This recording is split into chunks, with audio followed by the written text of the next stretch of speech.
Welcome to my YouTube channel math की पाठशाला bye Vijendra sir. मेरा नाम विजेंद्र है। आज हम क्लास 11th के फर्स्ट चैप्टर एक्सरसाइज 1.2 के इंट्रोडक्शन में देखते हैं कि आज इसमें कौन कौन से टॉपिक आने वाले हैं और इन टॉपिकों पर हम उनके डेफिनेशंस और उनके एग्जाम्पल पर भी गौर करेंगे। तो फर्स्ट है आपका टाइप्स ऑफ सेट्स। सेट्स के कितने टाइप्स होते हैं? तो आप यहाँ देख रहे हैं सेट्स के यहाँ पर 4 टाइप्स हैं। पहला है सिंगलटोन सेट, सेकंड है एम्प्टी सेट जिसको हम नल सेट भी बोलते हैं या फिर वॉइड सेट भी बोलते हैं। थर्ड आता है फाइनाइट सेट एंड फोर्थ आता है इनफाइनाइट सेट। ये दो गए टाइप्स ऑफ सेट्स, यानी सेट्स के 4 टाइप्स हैं। नेक्स्ट आता है अगला टॉपिक रहेगा order of a finite set. Finite set के ऑर्डर जिसको हम दूसरे नाम से बोलते हैं cardinality of a finite set. Next आएगा topic equivalent sets and last आएगा इक्वल सेट्स। तो चलिए टाइप्स ऑफ सेट्स में अपना नेक्स्ट बढ़ते हैं। तो पहला है टाइप्स ऑफ सेट्स में जो फर्स्ट आता है single tone set. A set that contains only one single element is called the single tone set. यानी जिस सेट के अंदर ओनली केवल एक ही एलिमेंट आता है तो वो सेट सिंगल टोन सेट कहलाता है। फॉर एग्जांपल जैसे आप देखिएगा इस सेट के अंदर केवल एक ही एलिमेंट 5 आ रहा है तो ये सिंगल टोन सेट है। अगला भी आप देखेंगे इसके अंदर एक ही एलिमेंट 0 आ रहा है तो ये सिंगल टोन सेट है। नेक्स्ट अगले एलिमेंट में भी केवल एक ही एलिमेंट आ रहा है तो ये सिंगल टोन सेट है। अब अगला अगर हम देखें, ये तीनों एग्जाम्पल थे वो रोस्टर फॉर्म में थे। अगला अगर हम एग्जाम्पल देखें तो सेट बिल्डर फॉर्म में देखते हैं। तो सेट बिल्डर फॉर्म में x एक वेरिएबल है सच that x is greater than 1 and less than 3। तो आपको x की वैल्यू यहाँ पर 1 से ग्रेटर देन एंड 3 से लेस देन बतानी है और जो कि एक नेचुरल नंबर होना चाहिए। तो यहाँ पर केवल 2 ही एक ऐसा नंबर होता है जो नेचुरल होता है। नेचुरल होने के साथ साथ 1 से ग्रेटर देन होता है, 3 से लेस देन होता है। तो इसको अगर मैं रोस्टर फॉर्म में कन्वर्ट करूँ तो इसके अंदर केवल एक एलिमेंट 2 ही आएगा, तो ये सिंगल टोन सेट होगा। नेक्स्ट आता है एम्प्टी सेट, यानी कि नल सेट या फिर वॉइड सेट, तीनों में से कोई से भी नाम आ सकते हैं क्वेश्चन में। तो a set which does not contain any elements is called empty set. एक ऐसा सेट जिसके अंदर कोई भी एलिमेंट ना हो वो एम्प्टी सेट कहलाता है। The empty set is denoted by the symbol. Empty set जो होता है उसको हम या तो इस फाई से डिनोट करते हैं या फिर एक कर्ली ब्रैकेट के अंदर कोई भी एलिमेंट ना लिखें तो हम इससे एम्प्टी सेट को रिप्रेजेंट करते हैं। एग्जांपल देख लेते हैं, जैसे कि एक सेट बिल्डर फॉर्म में लिख रखा है मैंने एग्जांपल कि यहाँ पर x सच दैट x की वैल्यू 2 से ग्रेटर देन और 3 से लेस देन होनी चाहिए और साथ के साथ एक नेचुरल नंबर होना चाहिए। तो ऐसा कोई नेचुरल नंबर होता ही नहीं है जो 2 से ग्रेटर देन और 3 से लेस देन हो, तो इसलिए ये वाला एग्जांपल भी एक एम्प्टी सेट का है। एक चीज़ इंपॉर्टेंट नोट वाली बात यहाँ पर ये भी है, कई बार देखा जाता है कि बच्चे की वजह से इस सेट के अंदर 0 एलिमेंट डाल दिया तो बच्चे इसको एम्प्टी सेट बोल देते हैं। वो सोचते हैं कि इसके अंदर एक भाई 0 आ रहा है तो ये एम्प्टी सेट है। तो ये एम्प्टी सेट नहीं होता, is not a empty set, it contains one element inside. इस सेट के अंदर एक एलिमेंट आ रहा है, चाहे वो 0 आए चाहे कुछ भी आए, अगर वो भी कोई भी एलिमेंट आ जाता है तो एम्प्टी सेट वो नहीं होता है। नेक्स्ट आता है third finite set. Finite set क्या होता है? A set which is consist of a definite number of elements is called a finite set. एक ऐसा सेट जिसके अंदर एलिमेंट्स जो हो वो फाइनाइट हो, यानी कि निश्चित हो, तो हम उसे फाइनाइट सेट कहते हैं। यानी कि जिस सेट के अंदर हम एलिमेंट्स को काउंट करके बता सकें कि इस सेट के अंदर इतने एलिमेंट्स हैं तो वो फाइनाइट सेट होता है। जैसे कि आप देखिएगा इस सेट के अंदर 3 एलिमेंट्स हैं 2, 4 एंड 6, तो ये फाइनाइट सेट है। इस वाले सेट के अंदर भी 5 एलिमेंट्स है A, E, I, O, U, तो ये भी फाइनाइट सेट है। इसके अंदर एक एलिमेंट है तब भी ये फाइनाइट सेट है। ऐसे ही अगर हम सेट बिल्डर फॉर्म में जो हमने एग्जाम्पल लिख रखा है तो इसमें भी आप देखेंगे कि यहाँ पर x such that x is less than and equal to 15। x की जो वैल्यू है 15 से लेस देन एंड इक्वल है, x की जो वैल्यू है 15 से के बराबर और 15 से छोटी, और साथ के साथ वो एक नेचुरल नंबर होना चाहिए। तो इसमें नेचुरल नंबर कहाँ से कहाँ तक आ जाएंगे? 1 से लेकर 15 तक। तो इसके अंदर भी हम काउंट कर सकते हैं कि इस सेट के अंदर एलिमेंट्स आएंगे 15 आएंगे, तो ये भी एक फाइनाइट सेट का एग्जाम्पल है, यानी कि ये फाइनाइट सेट है। नेक्स्ट आता है इसका opposite infinite set. A set which is consist of a infinite number of elements is called a infinite set. यानी कि कुल मिलाकर हम देखें इसको हम बोल सकते हैं कि इनफाइनाइट सेट कौन सा होता है? जिस सेट के अंदर हम एलिमेंट को काउंट करके नहीं बता सकते कि इस सेट के अंदर कितने एलिमेंट्स हैं। जैसे कि एग्जांपल में देखिएगा 2,4,6, डॉट डॉट डॉट। तो यानी कि इस सेट के अंदर हम काउंट करके नहीं बता सकते कि किसके के अंदर कितने एलिमेंट्स हैं, तो ये क्या होगा, इनफाइनाइट सेट होगा। इसी तरीके से 20, 21, 22, 23 आगे कहाँ तक जा रहा है ये हमें नहीं पता, तो ये भी एक इनफाइनाइट सेट है।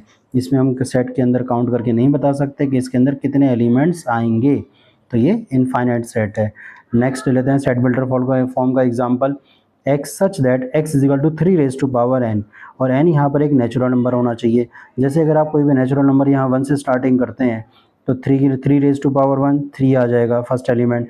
Next rational number natural number यहाँ पुट करते हैं 2, तो 3 रेज टू पावर कितना आ जाएगा 9। ऐसे हम वैल्यू पुट करते जाएंगे तो ये कभी ख़त्म नहीं होगा। क्यों नहीं होगा, क्योंकि जब नेचुरल नंबर ख़त्म नहीं होने वाले तो इस सेट के अंदर एलिमेंट भी ख़त्म नहीं होने वाले। तो ये भी एक इनफाइनाइट सेट का एग्जांपल है, यानी कि एक इनफाइनाइट सेट है। नेक्स्ट अगला टॉपिक आता है order of a finite set, यानी कि कार्डिनैलिटी। ध्यान रखिएगा, इसको दो तरीके से बोला जाता है, order of a finite set, या तो फाइनाइट सेट की ऑर्डर बताइए, या फिर इसको कार्डिनैलिटी के नाम से बोला जाता है। तो order of a finite set होता क्या है, the total number of distinct यानी कि unique elements present in a finite set is called the order of finite set और cardinality of that set. It is denoted by the symbol, इस तरह से हम इसको रिप्रेजेंट कर सकते हैं ऑर्डर ऑफ फाइनाइट सेट को, नंबर ऑफ ए और ऑर्डर ऑफ ए। कुल मिलाकर यहाँ पर ये कहता है कि order of a finite set होता क्या है, जिस किसी सेट के अंदर, ध्यान रखिएगा एक बात और है यहाँ पर, डिस्टिंक्ट यानी कि उसके अंदर जो एलिमेंट्स हैं वो अलग अलग होने चाहिए। एक जैसे एलिमेंट हुए तो उसको केवल हम एक ही बार काउंट करेंगे। अगर जिस सेट के अंदर मान के चलिए 5 एलिमेंट्स हैं तो उस सेट का ऑर्डर हो जाएगा 5, ठीक है ना।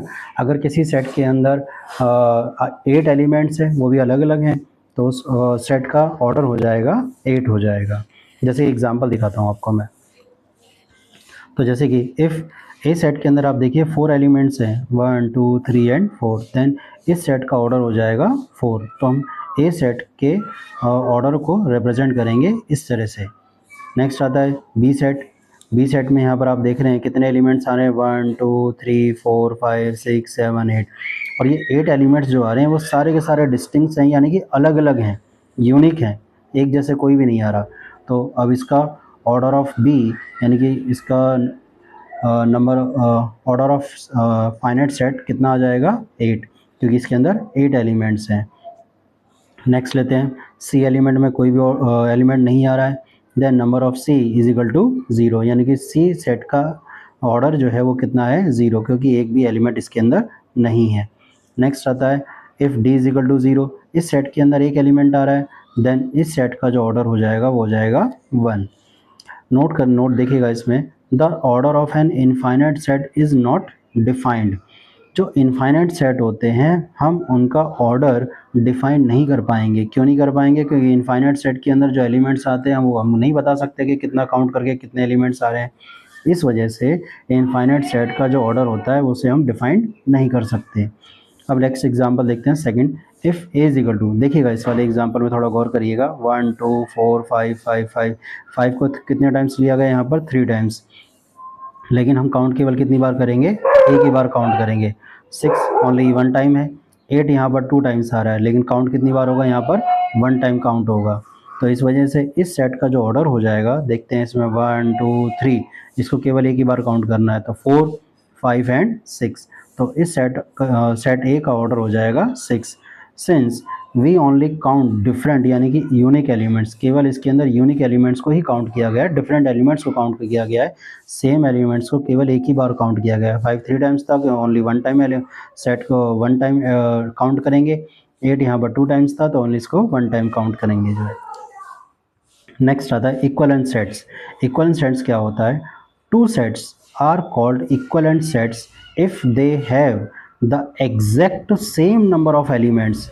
ध्यान रखिएगा, exact same number of elements, उनके नंबर एलिमेंट्स जो है, नंबर ऑफ एलिमेंट जो वो सेम होने चाहिए, ठीक है, उसके अंदर सेम एलिमेंट्स नहीं होने चाहिए, नंबर ऑफ एलिमेंट्स सेम होने चाहिए। एग्जांपल से आपको मैं क्लियर करके भी बता दूंगा। If set A and B are equivalent, यदि ए और बी दोनों इक्वलेंट सेट है, then it is written as, तो हम इसको इस तरह से रिप्रेजेंट करके लिख सकते हैं या फिर इस तरीके से रिप्रेजेंट करके लिख सकते हैं, ए इक्वलेंट बी या फिर ए इक्वलेंट बी। ये दोनों सिंबल में से आप कोई सा सिंबल यूज़ कर सकते हैं, लेकिन आपको दोनों तरीके के याद रखने हैं, क्वेश्चन में कोई सा भी रूप आ सकता है। Note, in equivalent sets, the elements do not need to same number, only their total count must be equal। ध्यान रखना, इसमें भी वही चीज़ बात कही गई है कि ज़रूरी नहीं है कि उस सेट के अंदर इक्वल एलिमेंट्स हों, मतलब जो सेट ए के अंदर एलिमेंट आ रहे हैं वही सेट बी के अंदर एलिमेंट आ रहे हैं, उनके जो नंबर ऑफ एलिमेंट्स हैं वो सेम होने चाहिए। एग्जाम्पल दिखाता हूँ पहले मैं आपको। इफ़ ए सेट के अंदर देखिए 3 एलिमेंट्स हैं 5, 6 एंड 7, एंड बी सेट के अंदर भी 3 एलिमेंट्स हैं 5, G, H।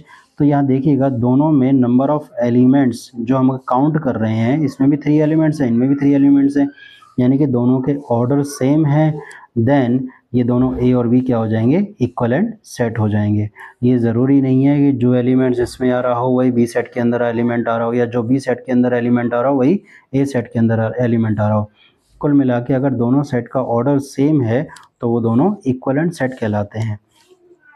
इफ़ नेक्स्ट देखिएगा, इस सेट ए के अंदर 2 एलिमेंट्स आ रहे हैं red and blue, and B set के अंदर भी 2 ही एलिमेंट आ रहे हैं 9 एंड 10। तो ये दोनों नंबर ऑफ ऑर्डर इनके सेम है, सेट ए और सेट बी के ऑर्डर सेम है, तो ये क्या हो जाएंगे, A and B are equivalent sets. अब आता है इक्वल सेट्स क्या होते हैं। 2 sets are called equal sets. 2 sets equal sets तभी कहलाते हैं इफ़, यदि दे कंटेन, वो रखते हैं एग्जैक्टली द सेम एलिमेंट्स। यहाँ ध्यान रखना, यहाँ पर 2 सेट्स इक्वल सेट्स तभी होंगे जब उनके एलिमेंट्स सेम होंगे। If set A and set B are equal, it is denoted as A is equal to B. अगर ए और बी दोनों इक्वल सेट हैं तो हम उसको ए इज इक्वल टू बी से डिनोट करेंगे, या उसको इस तरह से राइट करेंगे, इसको ऐसे लिखेंगे। जैसे एग्जांपल देखिएगा, if A set 1 2 3 4 and B set 3 1 2 4, देखिएगा सेट ए के अंदर जितने भी एलिमेंट आ रहे हैं वही एलिमेंट सेम बी के अंदर आ रहे हैं, और जो सेट बी के अंदर एलिमेंट आ रहे थे वही सेट ए के अंदर आ रहे हैं। ये ज़रूरी नहीं है कि उनके ऑर्डर सेम हो, ऑर्डर ज़रूरी नहीं है सेम होना चाहिए, बस नंबर ऑफ एलिमेंट, जो एलिमेंट्स सेट ए में हैं वही सेट बी में होने चाहिए। जैसे 1 बी में भी आ रहा है, 2 बी में बी सेट के अंदर भी आ रहा है, 3 एलिमेंट जो कि ए में था वही बी में भी आ रहा है, 4 भी बी में आ रहा है, तो then A is equal to B. Order of elements does not matter. इन सेट का अगर ऑर्डर भी आगे पीछे हो तो इससे कोई मैटर नहीं करता है, ठीक है।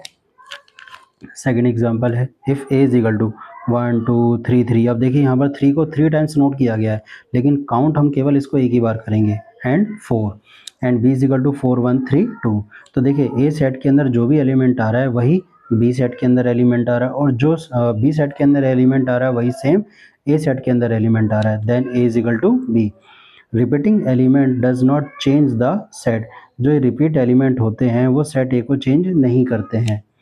नेक्स्ट नोट है, all equal sets are always equivalents. ये जितने भी हमारे इक्वल सेट्स होते हैं वो हमेशा इक्वलेंट सेट्स होते हैं, ठीक है। But all equivalent sets are not necessarily equal sets. जैसे कि आप देखिएगा, ये वाला एग्जांपल ही ले लेता हूँ मैं।